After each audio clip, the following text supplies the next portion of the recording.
Well, first of all, we have to remember that the U.S. proxies in the region, they are far more dependent on desalination plants than Iran. As you know, maybe 1% of Iranians are dependent on desalination plants. In those countries, these six countries, if you include Oman, it's almost 100%. It's 70% and above. I'm not sure about Oman, their numbers, but beyond Oman, it's almost 100%. Some will say 70%, 80%. It's roughly 100%, I think. And the and also another thing is that Iran has electrical power plants across the country, and those who maintain Iranian power plants are all Iranian. And most of the material that power plants need are produced in Iran. So, and those but in the Persian Gulf region, they have massive power plants. But and there are they're much larger and fewer in number. And so it's much easier for Iran to take out their power plants than it is for the United States to do this to Iran. And if they take them out, then the supplies come from abroad. The workers, I'm sure many of them won't stay, are no longer there, won't stay. I mean, such a battle, such a war, if the United States escalates, will be very painful for Iran. But Iran is going to remain steadfast, and it will bring an end to the regimes in the Persian Gulf, and that'll bring an end to the U.S. presence in the Arabian Peninsula, because they can't stay if there's nothing left. It'll be catastrophic for the Americans. So that aside, all that aside, what we're seeing right now is the Iranians, until the pause, they were striking U.S. assets across the Persian Gulf region. They still don't have a shortage of targets. And most of Iran's strikes have been carried out by drones, which are very inexpensive. But what the Americans have done is that they've gradually retreated from the Persian Gulf region to Jordan and the west of Saudi Arabia. And the Iranians have begun striking them with precision as well. And so the Americans have to move further to the west, and probably there's going to be a larger presence in the Israeli regime, which will make it very difficult for the Americans if war between Iran and the Israeli regime breaks out, because there'll be targets everywhere, and the Iranians will have a great opportunity in taking out lots of American equipment and destroying American assets alongside with Israeli regime assets. Remember, American bases, first of all, in this region were not designed for missile and drone warfare, unlike Iran. And even the geography is not suitable for this sort of thing. In mountainous land, building these underground bases is different from deserts or flat land. The mountains themselves are protective of these underground bases, and Iran, of course, is full of mountains. So all these missile bases and drone bases, they're under mountains, and so they're very well protected. But in any case, the United States doesn't have those sort of bases. And then when they retreat to Jordan or retreat to the Israeli regime, they're taking all sorts of assets to places which were not prepared for this huge amount of equipment and these huge numbers of soldiers. They're not prepared. And so they're not going to be in an ideal environment to protect them, whether it's from Iranian missiles and drones, or whether it's from the heat and the humidity and sandstorms or whatever. So the Americans are increasingly in a more difficult position. They're by moving further away from Iran. When they want to carry out airstrikes, it's going to be much more expensive. The strikes will be less heavy because the planes will have to fly all the way from the Mediterranean to Iran, be refueled, and then on the way back, they have to be refueled. The number of sorties would decrease. So it's not an ideal situation for the United States. But most importantly, I think, Nima, is not a shortage of missiles or a shortage of THAAD missile systems or Patriot missile systems. The real problem is the energy crisis. That is something they don't want to talk about because they don't want to cause panic. But the global reserves are emptying. And there comes a point where you just can't hide it anymore. So the strategic reserves are emptying. The Chinese are using their strategic reserves. Private sector, the governments, everything is being used up. And so we're reaching a point where where the crisis is close. And then you have the added problem of the Bab el-Mandeb Strait, and of course the Yemeni-Saudi military conflict. So I think that's even more important than their shortage of missiles because even at the beginning of the war, when they had no shortage of missiles and drones, or at least they had lots more than they had now, they were not winning the war. They were not defeating Iran. They were losing. The 40-day war, the 12-day war, they didn't win any of these wars. They didn't win during the siege. They didn't win during the clashes that we had during the siege period. They didn't win. They haven't won now during the 2 weeks of fighting. With or without their air defense systems, they can't get that. They don't have the upper hand. And they need the upper hand in order to control the Strait of Hormuz and now, of course, the Strait of Bab el-Mandeb. What are if we assume that the situation is changing, it's so fluid, by the way, the war is so fluid. As time goes by, the conditions are changing, and the as you mentioned, Yemen is turning to be one of the main factors if something happens between Iran and the United States. The case of Lebanon continues the same, in my opinion, and maybe later on they're talking about Palestine, because Palestine is one of the most important factors in the whole case, with the chaos in the West Asia, in Persian Gulf, with the case of Yemen. It's all about Palestine. How do you see the way that the two sides come to some sort of, I'm not talking about agreement, some sort of understanding? Because the United States tries to isolate all of these conflicts. It means that they want to deal with Yemen separately from the deal with Iran, as they did between Iran and Lebanon.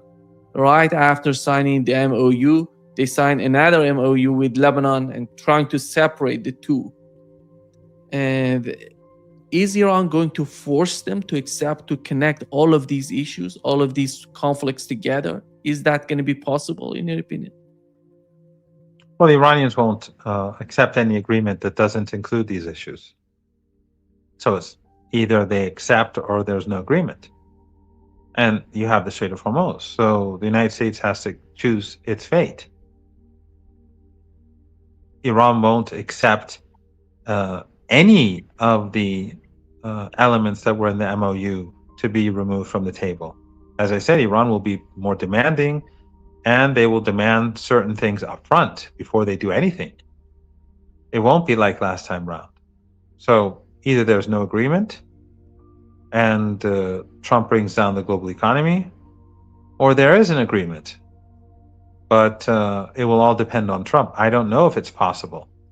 I mean, I'm pretty sure that if the deep state got rid of Trump now, and if the deep state got rid of Netanyahu now or before the election, or after the election, the elections in Israel, I think whoever would replace them would probably, not that they'd be any different in nature, but seeing the terrible situation that exists for the Israeli regime and for the United States, they would probably accept a retreat on different fronts for some sort of agreement, because this is going to be catastrophic. But Trump and his arrogance and those around him, the Israeli firsters around him, I don't see them having the will to. I mean, I may be wrong, but so far I don't see him having the will to sign an agreement, to accept an agreement, and to carry out obligations that will be seen as a defeat for the United States. And I think that the defeat that people were talking about, that the United States suffered,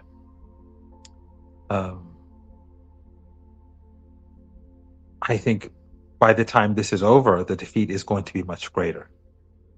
I mean, there will be suffering across the region and across the world, but however this plays out, either of those four scenarios that I discussed, I think it's going to make Robert Kagan's article about the defeat being the biggest defeat of the United States ever, military defeat. I think if he was to write an article after all this is over, he'll say that what I wrote previously was a major understatement.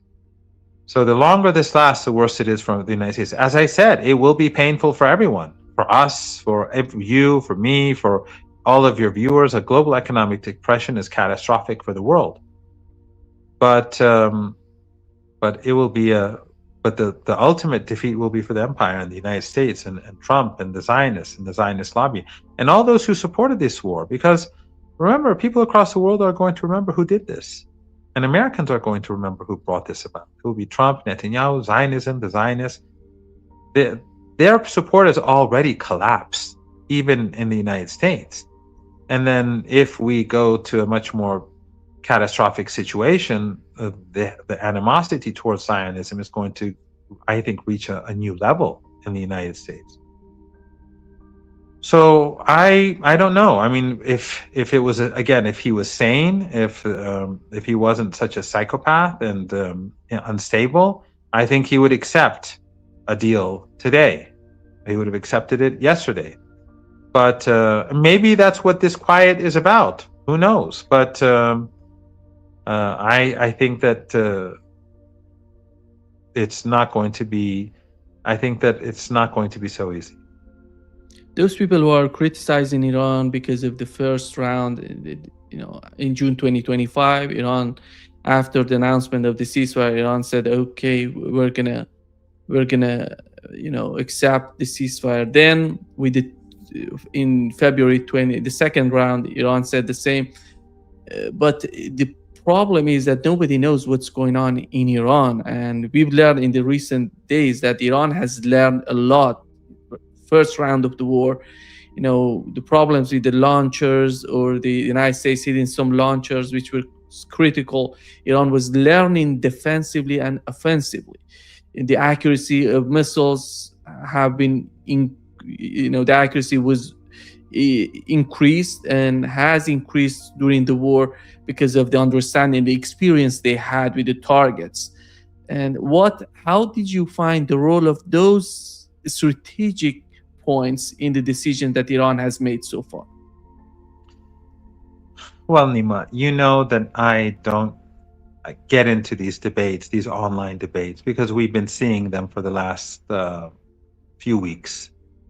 And some have been saying that there's a divide in Iran, and even some supporters of Iran, unfortunately, have been repeating this, and that there's a betrayal, and that the government or the Supreme National Security Council is moving in a different direction from what the leader wants and what the armed forces want. And all of this is nonsense. I mean, there are always going to be differences in views between everyone. Everyone. I mean, you and I are not going to have identical views. None of your viewers are going to have identical views with each other. You're not going to have identical views with your wife. No two people on this planet that think, that have an ability to think, no two people are going to be identical, or at least it'll be very rare that we see such a thing. So of course there are different voices in Iran, and it's reflective of a dynamic society. But it is very clear who's in charge and what the policies are. And how can a divided country that's split into different factions, how could they want a war against the superpower and against this Epstein coalition?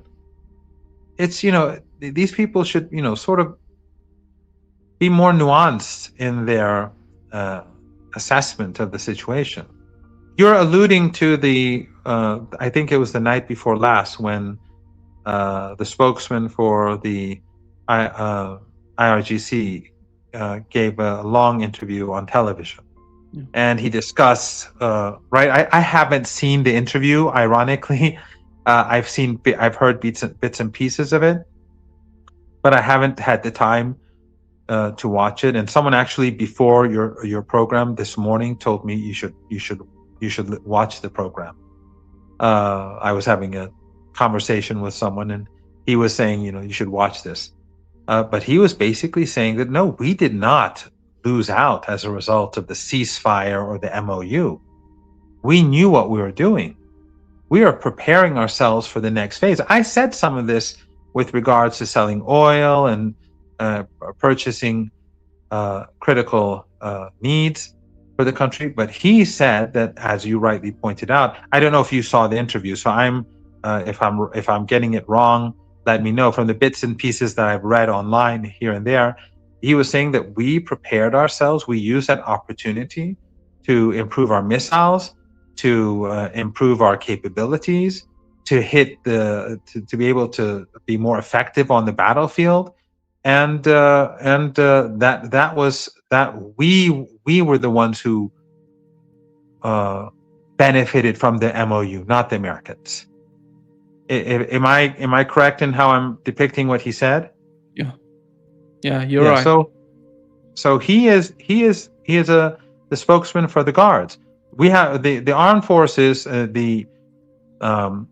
the army, the regular army. Their spokesman has also been going out and saying that the armed forces has been preparing itself during this period. And so both spokesmen and who've been active during the past few days have been very clear that Iran has not been naive or childish or foolish, but war is very complicated, and running a country is very complicated under normal circumstances, let alone during wartime.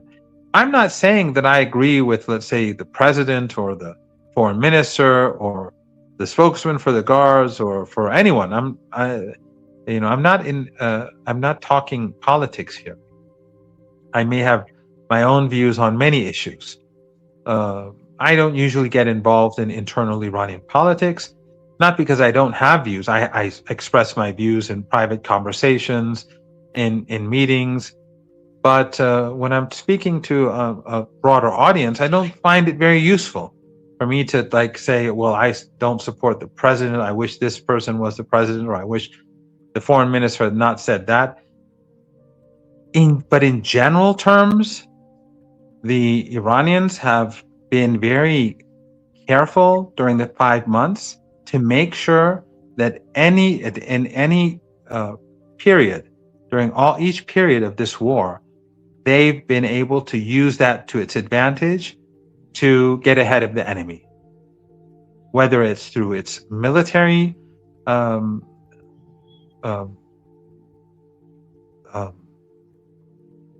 in military and technological advancements, whether it's through protecting the general society from hunger or for any major imbalance, economic imbalance that could create instability, or in any other respect. The Iranians have been very careful, and throughout this period, they've kept the upper hand. And so again, I may not agree with this policy of the president, or this policy of the Speaker of Parliament, or this policy of the foreign minister, or this policy of whoever, or the opposition to the current administration, or that's another point. But it's not as if we have this divided country, and then one faction is dragging the country in one direction, and another faction is dragging the country in a different direction. No. the different senior figures in the state, they sit together at the table of the Supreme National Security Council under the authority of the leader. The armed forces is there, the guards are there, the army is there, the foreign ministry people are there, the parliamentarians are. There are people who involved in the decision-making process from all the different parts of the state, and ultimately, whatever decision they make, it has to be something that is approved by the leader, and that's why we've had a coherent and coherent and consistent a policy that has been consistent throughout this period.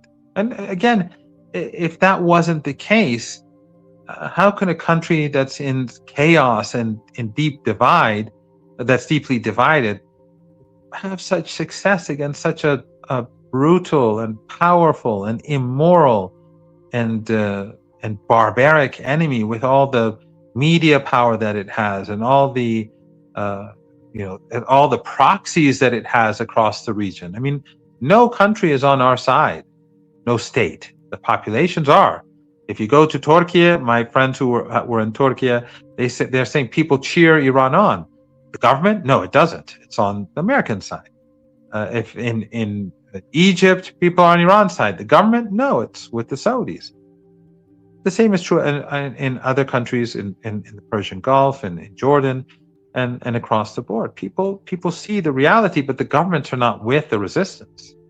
So when you have that situation, then obviously there must be careful planning in the country, a strong element of unity in the country. Otherwise, it would fail. General Wesley Clark, he was advocating for the ground invasion of Iran. Right now, he came out and said, no, ground invasion is not going to work. We have to apply a full blockade on Iran, from the north to the south to the east and the west. Does he have the understanding to see what's going on with the geography of Iran, and how is that possible? Nima, you and I know Americans who've been in the armed forces, very decent people who can answer that question easily.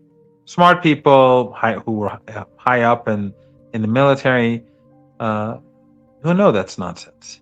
Do you think he doesn't know it's nonsense? Of course he knows it's nonsense. But these people are paid to say this nonsense. There's no accountability. So he's going to be a warmonger and, of course, surround Iran. Okay, good, I agree, let's do it. So how do you shut the Caspian Sea? How do you shut the border with Turkmenistan, with Afghanistan, with Turkey, with Armenia, with Azerbaijan, with Pakistan, with Iraq?